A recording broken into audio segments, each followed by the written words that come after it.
Hello बच्चों, हम लोग पढ़ रहे हैं ट्रिग्नोमेट्री का एप्लीकेशन। क्लास 10th का ये चैप्टर 9 है, some application of trigonometry. Day to day life में ट्रिग्नोमेट्री के कुछ एप्लीकेशंस हैं, उनको हम समझेंगे इस चैप्टर में।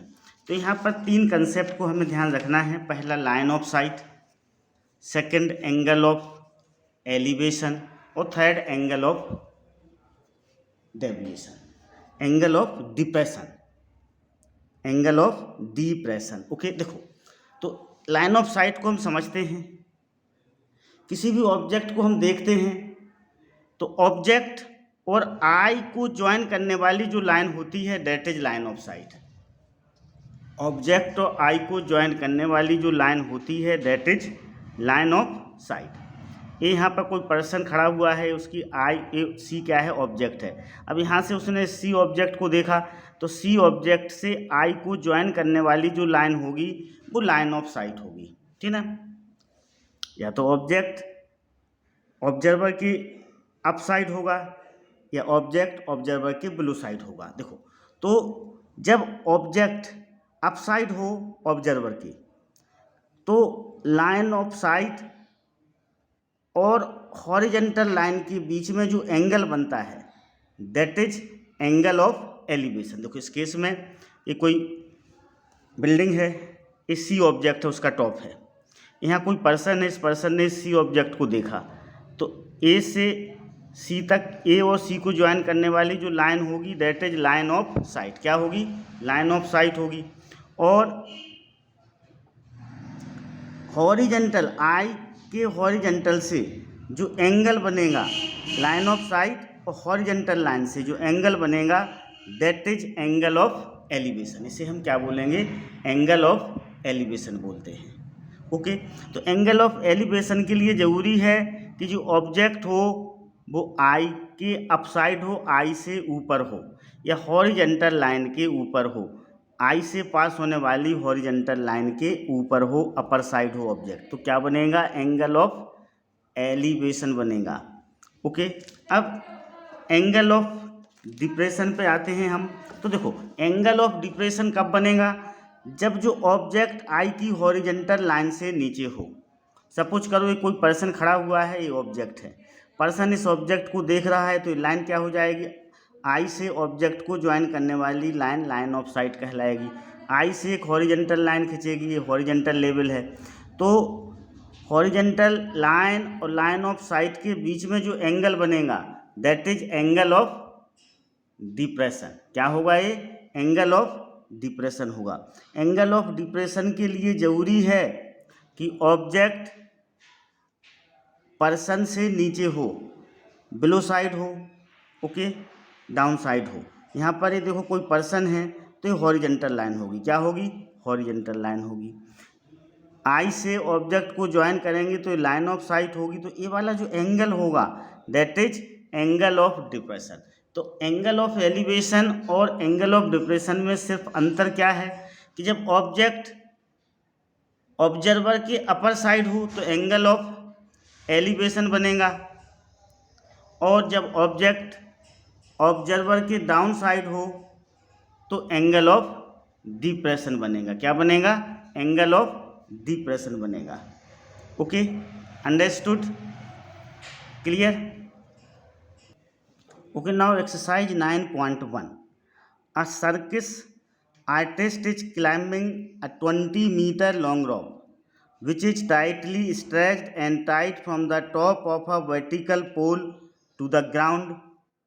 Find the height of the pole if the angle made by the rope with the ground level is 30 degree.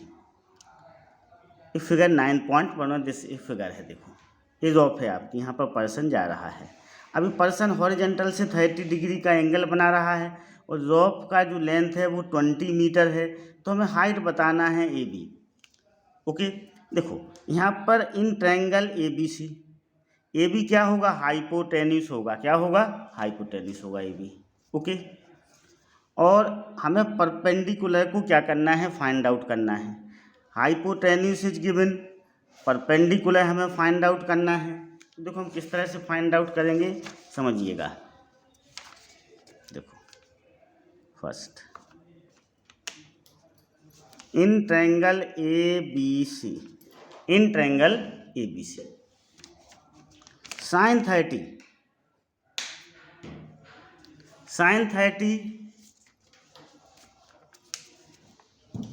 Equal to क्या होगा,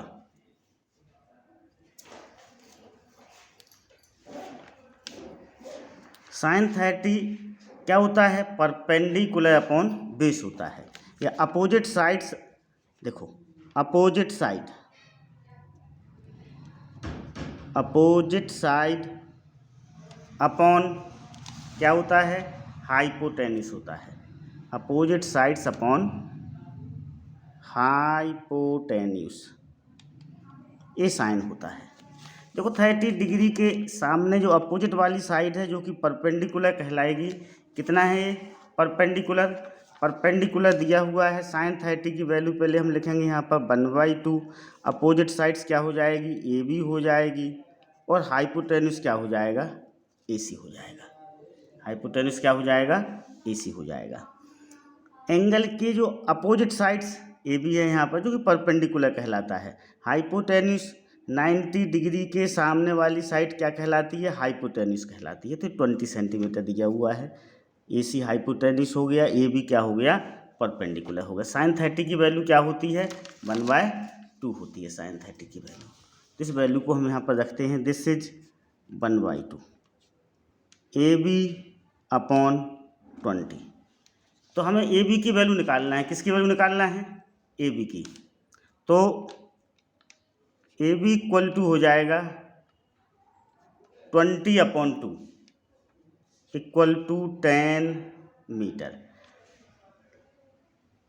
तो हाइट क्या हो जाएगी पोल की, हाइट ऑफ पोल हो जाएगी 10 metre. Okay, height of pole is 10 metre.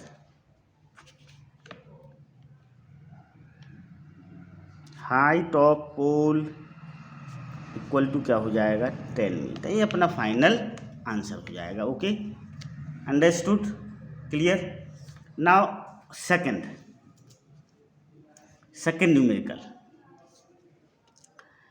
A tree breaks due to storm की वजह से कोई ट्री क्या हो गया, ब्रेक्स हो गया, and broken part bend so that the top of the tree touches the ground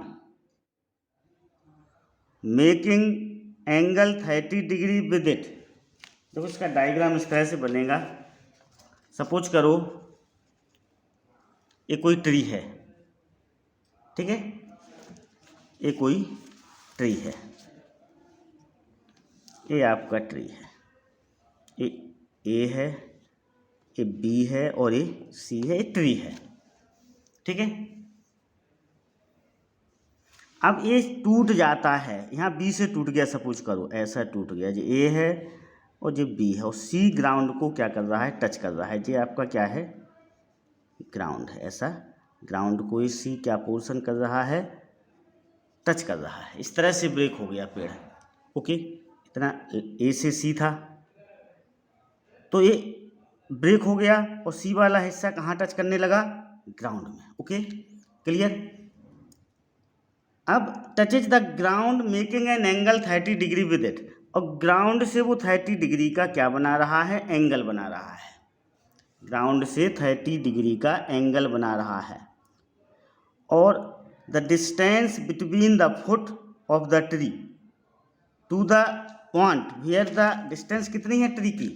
देखो उसने बोला है आपसे the distance between the foot of the tree to the point where the top touches the ground is 8 metre. Find the height of the tree. ये जो distance है, this distance क्या है, 8 मीटर है। ये डिस्टेंस क्या है, 8 मीटर दी हुई है। अब हमें ट्री की हाइट निकालना है। क्या निकालना है, ट्री की हाइट को फाइंड आउट करना है। तो ट्री की हाइट क्या होगी, A B plus B C. हमें A B plus B C को फाइंड आउट करना है। ओके, हाइट ऑफ ट्री क्या होगी यहाँ पर, देखो height of tree A B plus B C होगा। कितना होगा, A B plus B C, A B plus B C total height होगी उसकी, ठीक ना। Okay, understood. इसको हम फाइंड आउट करते हैं। देखो हमें क्या दिया हुआ है, देखो ये 30 डिग्री एंगल है, तो एडजेसेंट साइड दी हुई है, मीन्स बेस दिया हुआ है। एंगल के एडजेसेंट साइड्स को हम क्या बोलते हैं, बेस बोलते हैं। एंगल से जो लगी हुई साइड होती है दैट इज बेस। ओके, तो देखो हमें बेस दिया हुआ है, हमें परपेंडिकुलर निकालना है और हाइपोटेन्यूस निकालना है। तो देखो हम tan 30 का यूज करते हैं। किसका यूज करेंगे यहाँ पर, इन ट्रायंगल ए बी सी। किस ट्रायंगल में, ए बी सी, ए बी सी इस ट्रायंगल में tan 30। अब tan 30 क्या होता है, परपेंडिकुलर अपॉन बेस होता है। क्या होता है, परपेंडिकुलर अपॉन बेस होता है। tan 30 की वैल्यू क्या होती है, 1/√3 होती है। अब यहाँ पर परपेंडिकुलर क्या होगा, ए बी होगा, और बेस क्या होगा, सी ए होगा, जो कि 8 है। कितना है, 8 है। तो ए बी इक्वल टू क्या आ जाएगा, ए बी इक्वल टू आ जाएगा 8√3। देखो ए बी 8/√3 आ गया। अब इसको हम रेशनलाइजेशन करेंगे तो 8/√3 इंटू √3/√3, तो ए बी क्या हो जाएगा, 8√3/3 हो जाएगा। अब हम किसको फाइंड आउट करेंगे, अब हमें बी सी को फाइंड आउट करना है, तो इसमें cos 30 का यूज करेंगे। हम किसका यूज करेंगे, cos 30 का। तो देखो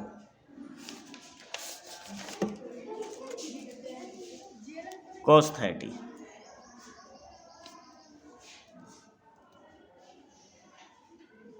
cos 30, cos इक्वल टू क्या होता है, बेस अपॉन हाइपोटेन्यूस। तो यहाँ पर बेस क्या होगा, बेस 8 दिया हुआ है, हाइपोटेन्यूस क्या दिया हुआ है, बी सी दिया हुआ है, हाइपोटेन्यूस होगा ए बी सी।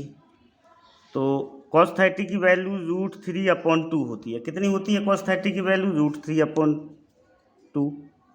8/BC हो गया, तो BC √3 equal to 8 into 2। BC √3 equal to क्या हो गया, 8 इंटू 3, तो BC इक्वल टू हो जाएगा 16/√3। BC इक्वल टू कितना हो गया, 16/√3 हो गया।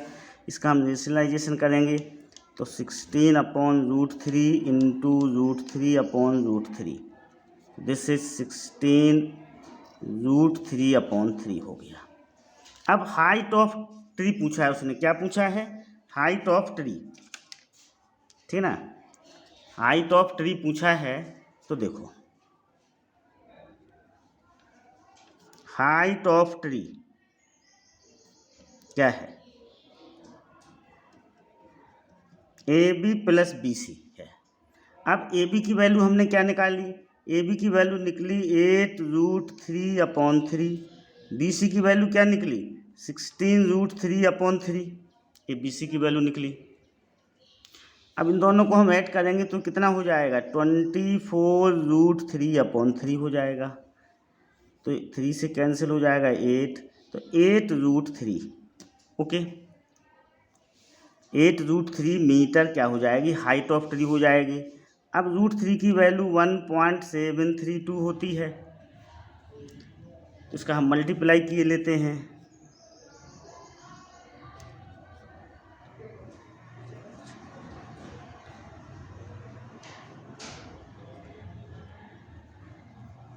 तो 13.856 मीटर हो जाएगा। ओके, आपकी बुक में ही आंसर दिया हुआ है 8√3 metre. So this is our final answer. Okay, understood. Now third, a contractor plans to install 2 slides for children to play in park. Slide बनाना चाहता है पार्क में चिल्ड्रन के लिए, for the children below the age 5 year, 5 साल के नीचे वाले बच्चों के लिए। She prefer to have a slide with top is at height 1.5 metre. Top कहाँ पर है, 1.5 मीटर हाइट पर है। ओके, इज inclined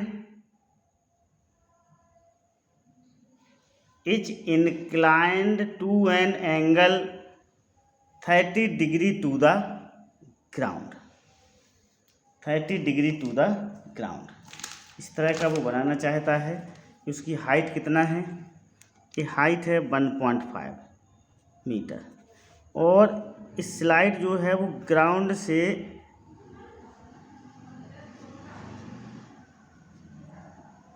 30 डिग्री का एंगल बना रही है। स्लाइड कैसी बना रही है, ग्राउंड से 30 डिग्री का एंगल बना रही है।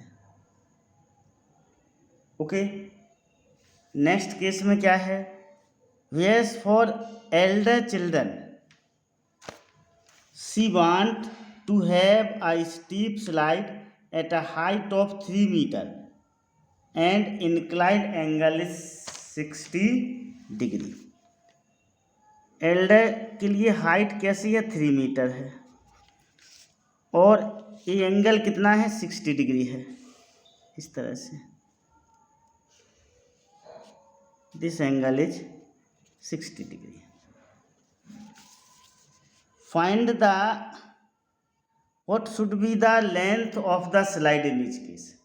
हमें स्लाइड की लेंथ को क्या करना है, फाइंड आउट करना है ईच केस में, दोनों ही केस में। ओके, फर्स्ट केस में भी और सेकंड केस में भी। क्लियर? तो देखो, हम फर्स्ट केस को लेते हैं। सपोज करो ये ए है, ये बी है और ये सी है। तो हमें क्या फाइंड आउट करना है, बी सी को फाइंड आउट करना है, length of slide. Hypotenuse find out करना है हमें। परपेंडिकुलर दिया हुआ है 1.5 मीटर, तो कौन सा फार्मूला यूज करेंगे हम यहाँ पर, sine 30 degree equal to perpendicular upon hypotenuse, perpendicular upon hypotenuse का हम यूज करेंगे। This is 1.5 upon BC, 1.5 upon BC।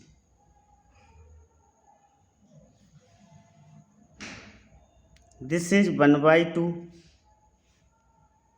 Equal to 1.5 upon BC।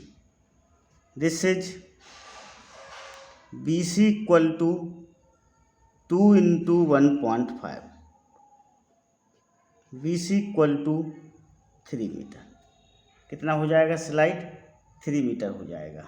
Okay, understood. अब हम सेकंड केस में आते हैं। देखो, सेकंड केस में यही है, हमें परपेंडिकुलर दिया हुआ है और किसको फाइंड आउट करना है, हाइपोटेन्यूज को फाइंड आउट करना है। तो इसमें हम ले लें DEF,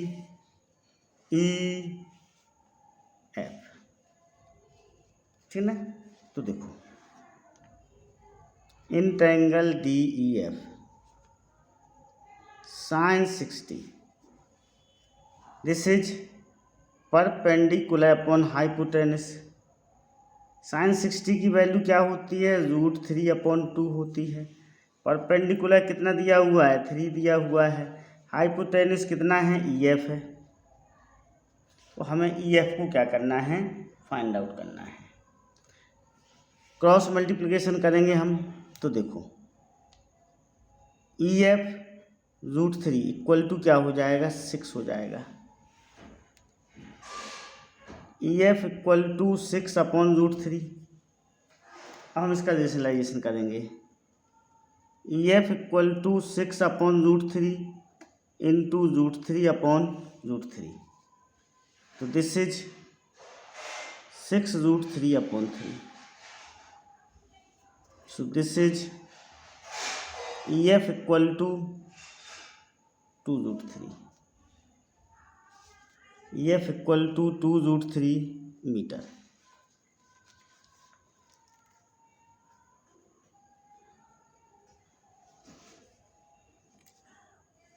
EF इक्वल टू क्या हो जाएगा, 2√3 मीटर हो जाएगा। Okay, now fourth, the angle of elevation of the top of tower from a point on the ground which is 30 metre away from the foot of the tower is 30 degree, find the height of the tower. देखो यहाँ पर कोई suppose करो ये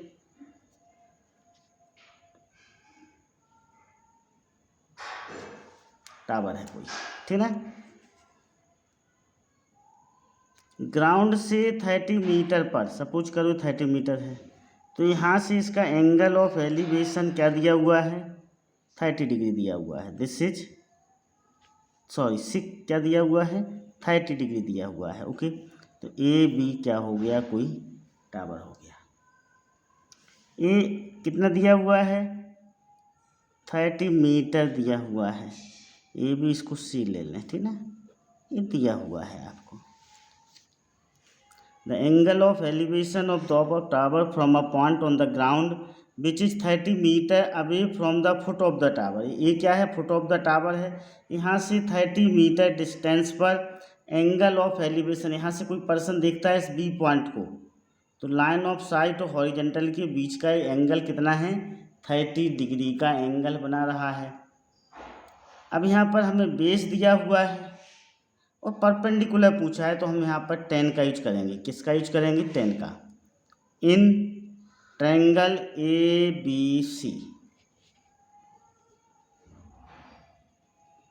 10 30 degree equal to perpendicular upon base, perpendicular upon base है, तो 1/√3 equal to perpendicular A B है और बेस क्या है, 30 है, तो ए बी इक्वल टू हो जाएगा 30/√3। कितना हो जाएगा, 30/√3 हो जाएगा। This is A B equal to 30/√3 into √3/√3,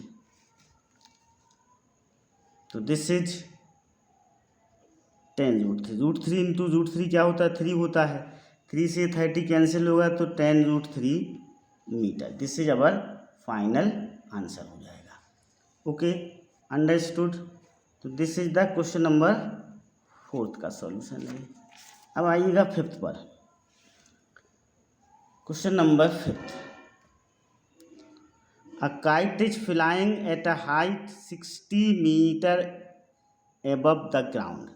The string attached to the kite is temporarily tied to a point on the ground। कोई काइट है वो ग्राउंड से 60 मीटर हाइट पर क्या है, उड़ रही है, फ्लाई कर रही है। The inclination of the string with the ground 60 degree है। इंक्लिनेशन कितना है, 60 डिग्री है। ओके, तो नाउ 5th को अपन लोग सॉल्व करते हैं। सपोज करो ये कोई काइट है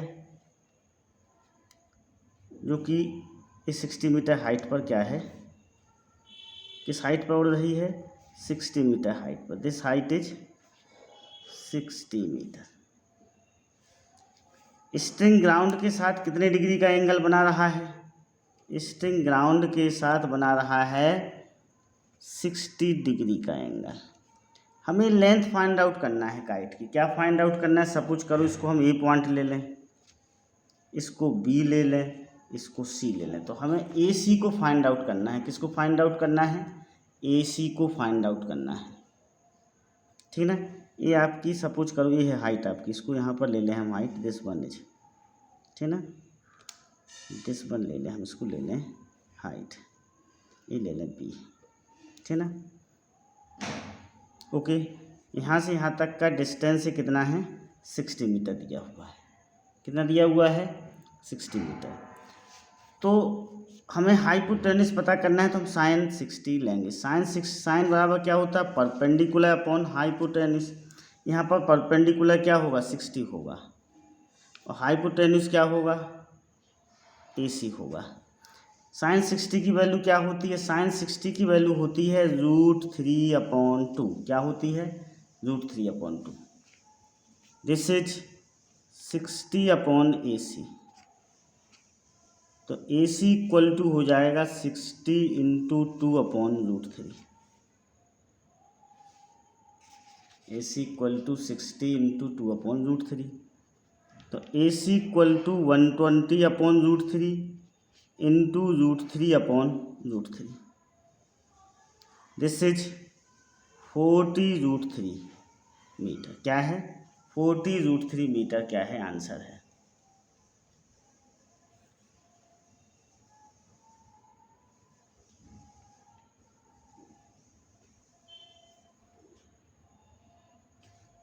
this is our answer, AC।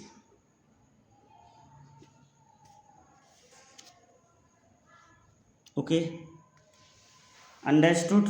तो स्ट्रिंग की जो लेंथ होगी वो कितनी हो जाएगी? 40√3 हो जाएगी। काइट है, जो कि काइट 60 मीटर हाइट पर उड़ रही है, और ये स्ट्रिंग जो है वो ग्राउंड के साथ 60 डिग्री का एंगल बना रहा है।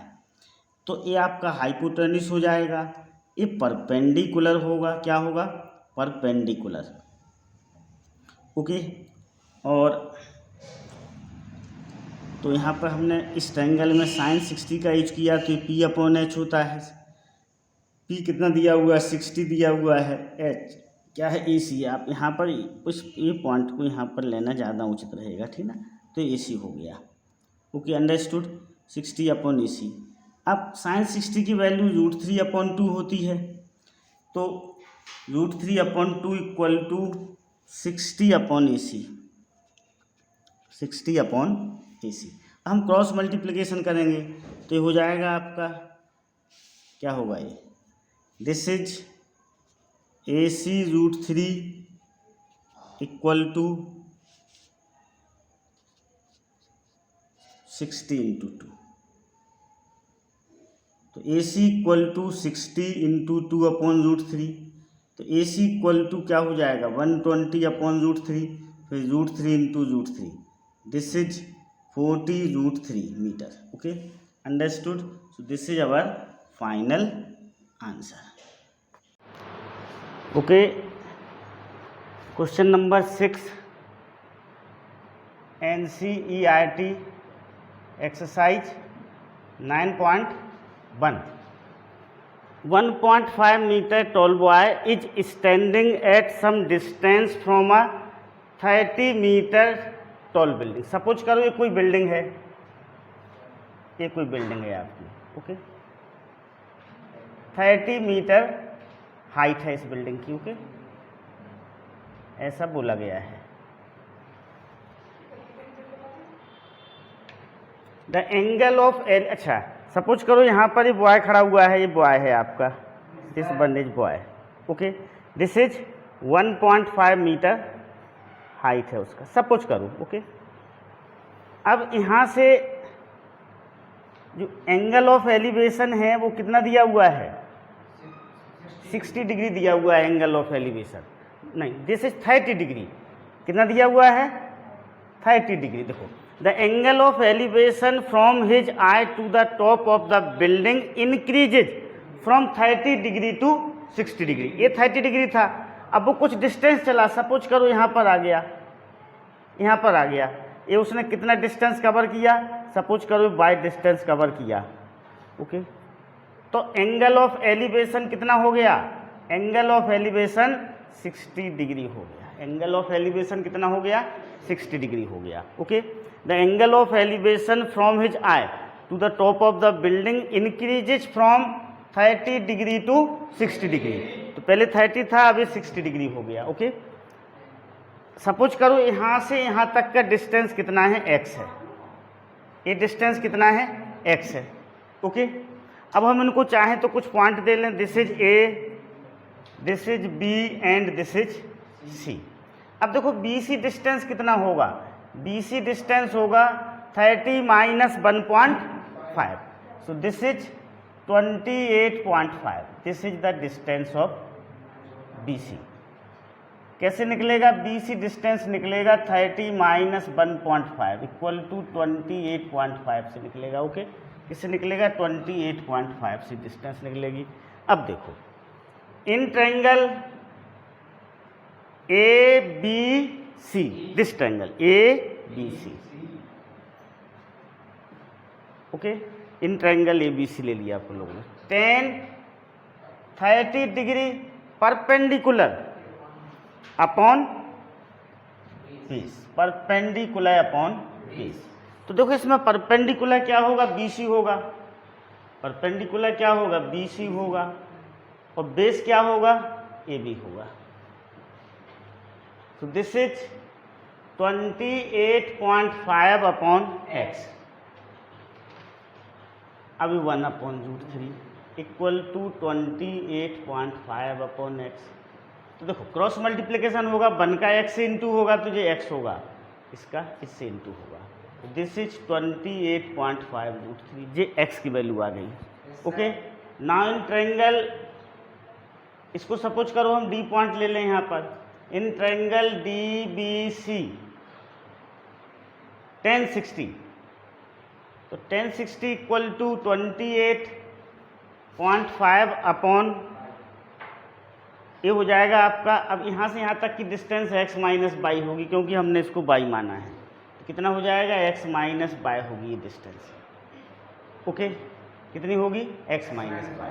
अब देखो this is √3 equal to 28.5 upon x minus by, तो x minus by equal to हो जाएगा 28.5 अपॉन √3। कितना हो गया, 28.5 अपॉन √3 हो गया। ओके, अब देखो ये x मिल गया, ये y मिल गया, हमें क्या चाहिए, y की वैल्यू चाहिए, किसकी वैल्यू चाहिए है, y की वैल्यू। ये डिस्टेंस चाहिए है AD, तो AD डिस्टेंस इक्वल टू क्या होगा, y होगा।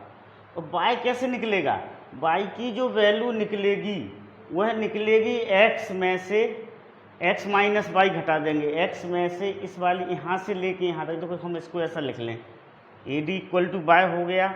y कैसे निकलेगा, AB, A से B माइनस DB, माइनस क्या करेंगे, DB करेंगे। अब देखो A से B की वैल्यू कितनी है, x है, और DB की वैल्यू कितनी है, जो x माइनस बाय है, कितनी है, x माइनस बाय, तो this is x minus by. Okay, तो ये हो जाएगा आपका, इसको हम सिंप्लीफाई करेंगे तो y हो जाएगा, तो y इक्वल टू x की वैल्यू क्या है आपकी, 28.5√3 है, ये x की वैल्यू है, और x माइनस y की वैल्यू ये है आपकी 28.5 अपॉन √3। इससे हमें क्या मिलेगा, रिक्वायर्ड डिस्टेंस मिलेगा। देखो हमें ये वाली डिस्टेंस चाहिए है DB, किसे चाहिए, DB डिस्टेंस चाहिए है। ओके, तो DB डिस्टेंस हम नहीं, हमें चाहिए है कौन सी, AD डिस्टेंस चाहिए, ए वाली डिस्टेंस। तो AD डिस्टेंस कैसे निकलेगी, AD डिस्टेंस निकलेगी AB माइनस DB, AB का डिस्टेंस माइनस DB का डिस्टेंस। तो AB का डिस्टेंस कितना है, 28.5√3 दिया हुआ है, ये AB का डिस्टेंस है, और DB का डिस्टेंस ये क्या है, x माइनस वाई, किसका डिस्टेंस है, DB का डिस्टेंस है। हम चाहें तो यहाँ पर क्या लिख सकते हैं, DB लिख सकते हैं, क्या लिख सकते हैं, DB, यहाँ पर हम DB लिख सकते हैं, तो ये DB हो गया। ओके, ये DB इक्वल टू क्या हो जाएगा आपका, DB इक्वल टू हो जाएगा 28.5 अपॉन √3। तो देखो इसको हम हटा लें, फिर अब आपको AB माइनस DB चाहिए, क्या चाहिए है, AB माइनस DB, तो वो ये आ जाएगा, ठीक ना। ओके, अब हम इसका LCM ले लें, या अभी क्या करें हम इसमें से, देखो ऐसा करें 28.5 को कॉमन ले लें, तो इधर क्या बचेगा, √3 माइनस 1 अपॉन √3 बचेगा। अब इसका हम LCM ले लें, ठीक ना, तो इसको हम इस तरफ सॉल्व किए लेते हैं। अब यहाँ पर जब हम इसका LCM लेंगे, ये AD डिस्टेंस हो जाएगा आपका 28.5, LCM लेंगे तो √3 आएगा, दिस इज 3 माइनस 1। ओके, तो this is 28.5 into 2 upon √3। Okay, अभी 28.5 इंटू 2 करेंगे तो कितना हो जाएगा, 59 हो जाएगा, कितना होगा, नहीं 57 होगा, 57 अपॉन √3। AD इक्वल टू कितना आ गया, 57 अपॉन √3 आ गया। इसको हम रेशनलाइजेशन करेंगे, क्या करेंगे, रेशनलाइजेशन, तो AD इक्वल टू होगा 57 upon √3 into √3 upon √3, this is 57√3/3, तो AD इक्वल टू हो जाएगा 19√3 सेंटीमीटर। ये अपना क्या हो जाएगा, आंसर हो जाएगा। 19√3 सेंटीमीटर क्या होगा, अपना आंसर होगा। Okay, understood. देखो यहाँ पर अकॉर्डिंग टू दिस प्रॉब्लम हमने वो डायग्राम बनाया, प्रॉब्लम को पढ़ने के बाद ये डायग्राम बनाई। 1.5 metre tall boy is standing at some distance from a 30 metre tall building. ये 30 मीटर टॉल बिल्डिंग है यहाँ से यहाँ तक, और वो यहाँ से कुछ डिस्टेंस पर खड़ा हुआ है। अब एंगल ऑफ एलिवेशन इंक्रीज होता है 30 डिग्री टू 60 डिग्री, वो इस बिल्डिंग की तरफ चलने से, कुछ डिस्टेंस इस बिल्डिंग की तरफ चलता है तो 30 डिग्री से 60 डिग्री हो जाता है। तो देखो यहाँ से ए से वो डी तक चला, तो जो एंगल ऑफ एलिवेशन है वो कैसा हो गया, 30 डिग्री से 60 डिग्री हो गया। हमने यहाँ से यहाँ तक की डिस्टेंस को y सपोज कर लिया, यहाँ से यहाँ तक की डिस्टेंस को x सपोज कर लिया। वैसे इसको सपोज कर भी सकते, नहीं भी कर सकते, हम सीधा डायरेक्ट लिखेंगे। जब tan 30 निकालें तो BC/AB लिखा, यहाँ पर AB भी लिख सकते हैं, हम x लिखा देने तो उससे कोई फर्क नहीं पड़ता है। ओके ओके, क्वेश्चन नंबर 7 को सॉल्व करते हैं। From the top of a ground the angle of elevation of the bottom and top of the transmission tower fixed at the top of 20 metre high building are 45 degree and 60 degree respectively. देखो किसी building के ऊपर, suppose करो ये कोई building है, ये BC कोई क्या है, बिल्डिंग है। ओके, BC क्या है, बिल्डिंग है। कितनी है, 20 मीटर हाई है।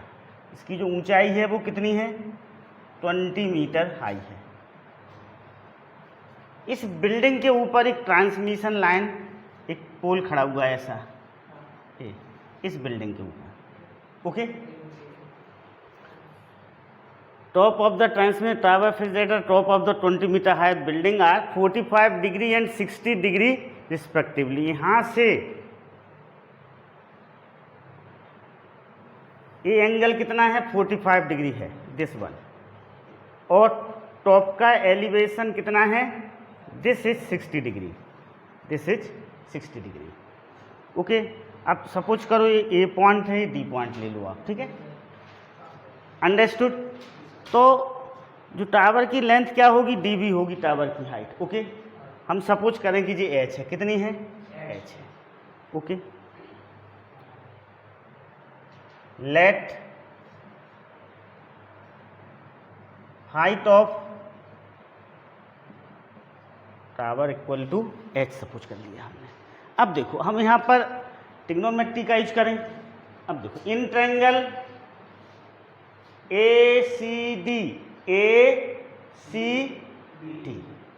tan 45 ACB, very good, ACB। Okay, ACB tan 45 equal to perpendicular 45 की जस्ट अपोजिट सामने वाला क्या होगा, परपेंडिकुलर होगा, this is 20, so 20 upon AC base. अब tan 45 की वैल्यू क्या होती है, 1 होती है, तो 1 equal to 20 upon AC, this is AC equal to 20 centimetre. Now in triangle ACD अब लें tan 60 डिग्री इक्वल टू क्या होगा, this one CD upon AC। tan 60 की वैल्यू क्या होती है, √3 होती है, tan 60 √3। CD को हम लिखेंगे H + 20 लिख सकते ना, यहाँ से यहाँ तक का H है, यहाँ से यहाँ तक का 20 है, तो this is H + 20, value of AC is 20। हम इस इक्वेशन को सॉल्व करेंगे तो हमें H मिल जाएगा। Okay, so this is 20√3 equal to H + 20, तो H इक्वल टू क्या हो जाएगा, 20√3 - 20, so H equal to 20 taken to common √3 - 1, this is our answer. आप चाहो तो इसे आगे भी सॉल्व कर सकते हो, H equal to 20√3 1.732 - 1, so this is h equal to 20 into 0.732। तो यहाँ तक ये आंसर लिखना है सफिशेंट है, यहाँ तक आप यहाँ तक लिख के अपना आंसर हो सकता है आपका। Okay okay. Problem number 8, a statue 1.6 meter tall stand on the top of pedestal। Okay, suppose करो ये कोई पेडेस्टल है, इसके टॉप पर ये स्टैचू रखी हुई है। Okay, this is 1.6 metre high. Okay, ये क्या है आपका पेडेस्टल है। ओके, बेस है इस स्टैचू के लिए, जो बेस बनाया गया है वो है। Okay, from a point on the ground the angle of elevation of the top of statute, यहाँ से स्टैचू का एंगल ऑफ एलिवेशन कितना है 60 डिग्री है। This is 60 degree. Okay, and from the same point the angle of elevation of the top of pedestal, यहाँ से लेके यहाँ तक का एंगल, ये angle this is 45 degree. Okay, this is 45 degree and this is 60 degree. Okay, ये height पता करना है हमें, ये हाइट पूछा है उसने कि हाइट कितना होगा। Okay, find the height of pedestal. Okay, तो हम सपोज कर लें लेट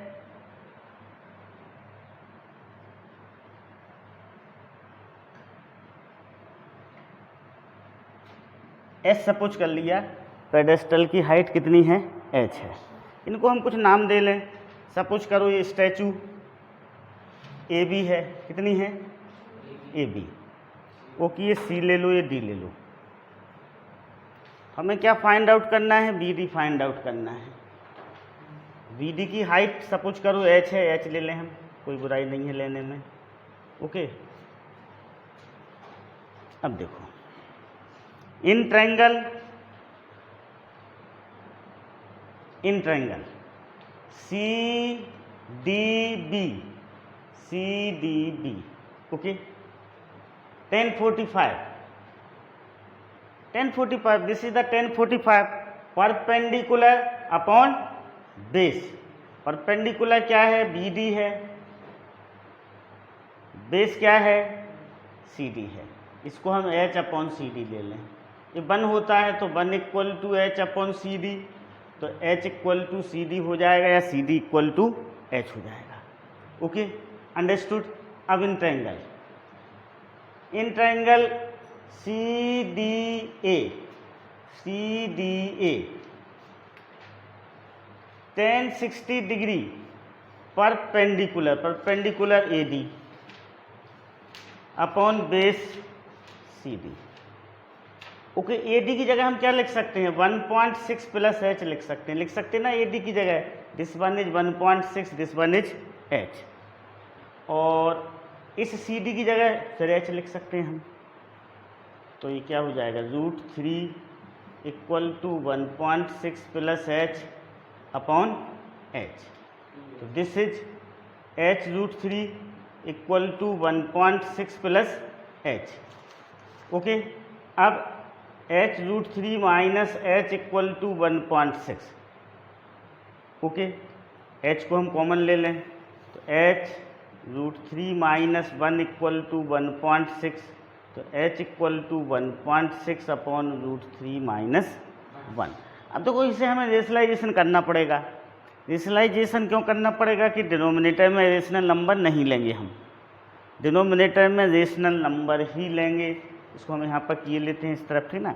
तो देखो h इक्वल टू क्या हो जाएगा अपना 1.6 अपॉन √3 माइनस 1 इंटू इसके रेशनलाइजेशन फैक्टर से √3 माइनस 1 के रेशनलाइजेशन फैक्टर से न्यूमरेटर डिनोमिनेटर में क्या करेंगे मल्टीप्लाई करेंगे, मतलब इसमें प्लस साइन आ जाएगा। तो ये √3 + 1 अपॉन √3 + 1 से हमने क्या किया न्यूमरेटर डिनोमिनेटर को मल्टीप्लाई किया। सो दिस इज 1.6 इंटू √3 + 1, इसका इंटू होगा तो क्या हो जाएगा √3 का होल स्क्वायर माइनस 1 स्क्वायर। ये वाला फॉर्मूला लग जाएगा a minus B into A plus B equal to A square minus B square. तो this is A, this is B, this is A, this is B, A square minus B square. तो h equal to हो जाएगा 1.6 root 3 plus 1, this is 3 minus 1, root 3 का square, root 3 का square क्या होगा, root 3 into root 3 equal to 3 होगा। तो ये 2 हो जाएगा, तो ये आंसर आपका आ जाएगा 0.8 root 3 plus 1 okay metre. This is our final answer. Okay, understood? This is our final answer. Okay.